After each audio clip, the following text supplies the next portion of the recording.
苗圃八福第二課，一筆勾銷，消罪債得永生，罪咎全消。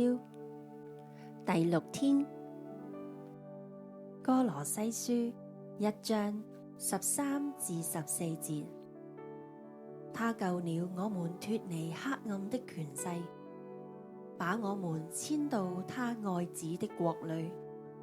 我們在愛子裏得蒙救贖，罪過得以赦免。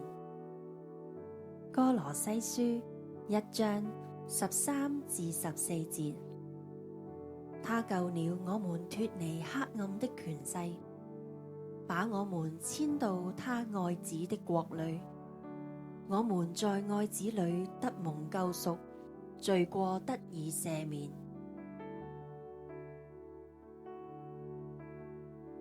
親愛的主耶穌，感謝你豐富的恩典，因着主耶穌的寶血，我能夠跟神重新建立關係，離開黑暗權勢，成為神寶貝兒女，得着自由。奉主耶穌基督的名宣告，主耶穌勝過一切黑暗權勢。